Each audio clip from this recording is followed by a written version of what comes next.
trade, taxation, tariff, and the fight against smuggling and illicit trade. Ladies and gentlemen, illicit trade is no longer a peripheral issue in the global economy. It is a structural challenge affecting government revenues, legitimate businesses, and the integrity of global supply chains. According to the Transnational Alliance to Combat Illicit Trade in its 2025 Global Illicit Trade Environment Index, illicit trade now spans almost every major sector of the international economy, from tobacco and alcohol to pharmaceuticals, fuel, gold, and consumer goods. The report estimates that illicit markets are worth well over $2 trillion globally, representing a substantial share of the world trade.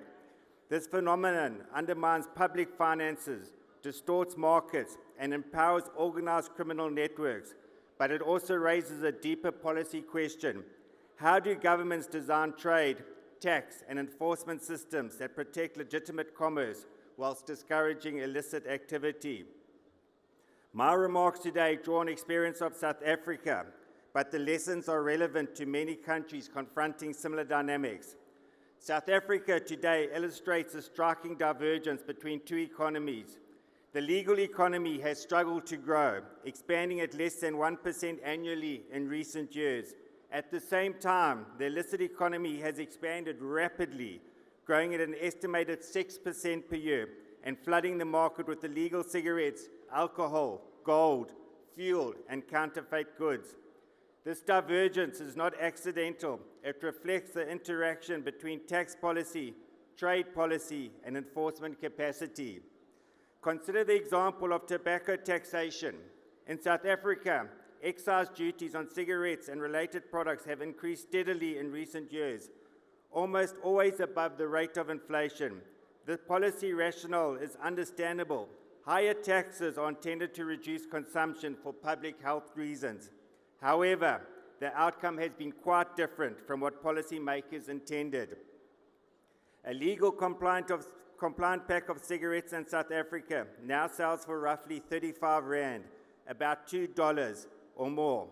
Illicit cigarettes, by contrast, can be purchased for 10 Rand or roughly $0.50, often in the same retail environment. They are 80% cheaper than legal products. When such a large price differential exists, the market adjusts rapidly. Consumers shift towards cheaper illicit products, while criminal networks step in to meet demand. The result is a rapid expansion of the illicit market. In fact, illicit cigarettes are now estimated to account for about 75% of total cigarette sales in South Africa. The fiscal consequences are significant. The South African government loses an estimated $100 billion, roughly $6 billion, to illicit trade across the broader economy, including alcohol, tobacco, fuel, and counterfeit goods. Even within the tobacco sector alone, excise revenues has fallen despite repeated tax increases, demonstrating the limits of relying on taxation without enforcement. But the costs extend beyond government revenue. Illicit trade undermines legitimate business and destroys jobs. A recent example illustrates this clearly. A major international tobacco manufacturer with decades-long presence in South Africa recently announced that it would cease domestic cigarette manufacturing, citing the overwhelming dominance of illicit cigarettes in the market. The decision threatens hundreds of direct jobs and tens of thousands more across agriculture, logistics, and related supply chains. This example highlights a key principle in the fight against smuggling. Policy coherence matters. If tax regimes create price gaps that legitimate businesses cannot realistically compete with, and if enforcement systems are not sufficiently resourced to police borders and supply chains, illicit markets will inevitably expand. Yet, it is important to emphasize that combating illicit trade does not require impossible complex solutions. In many respects, the fundamentals are straightforward. First, tax regimes must be calibrated carefully. Excise duties, particularly on products like tobacco and alcohol, should not increase so rapidly that they create extreme price disparities between legal and illicit products. Moderating the price of increases can narrow the incentive for smuggling while persevering the viability of legitimate industries. Secondly, enforcement capacities must match policy ambition. Taxes only function effectively if governments have the institutional capacity to enforce compliance. In South Africa, this means strengthening agencies such as the South African Revenue Services, the South African Police Services, the National Prosecuting Agency, and the Border Management Authority. These institutions are responsible for policing borders, investigating criminal networks, and ensuring that tax laws are enforced through the supply chain. Third, trade infrastructure must be modernized. One of the most effective tools in combating smuggling is the deployment of modern cargo scanners at ports and border posts.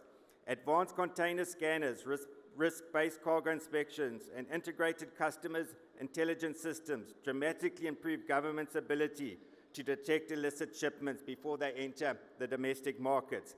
In many developing economies, including South Africa, insufficient capacity at major ports remains a critical vulnerability that organized criminal networks exploit.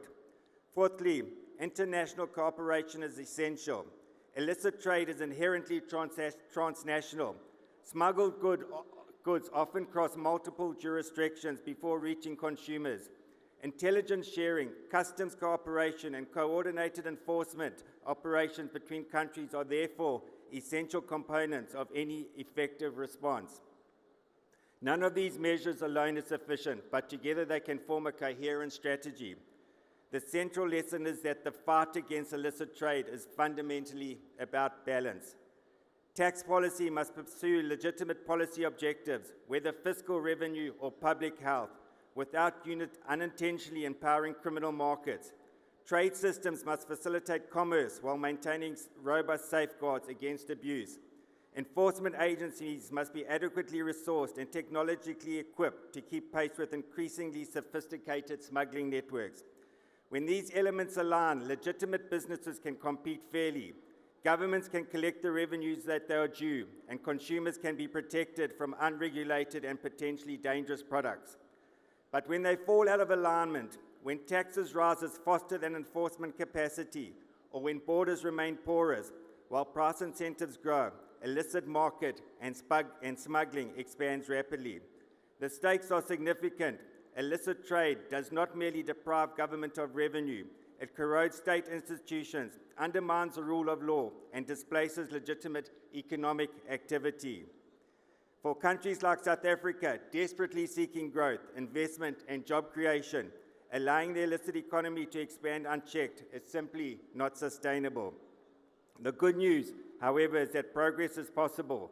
By combining balanced taxation, effective enforcement, modern trade infrastructure, and international cooperation, governments can significantly reduce the incentives and opportunity for smuggling. The challenge before us is therefore not to simply recognize the scale of illicit trade and smuggling, but to ensure that our policy frameworks are aligned to confront it effectively. I thank you.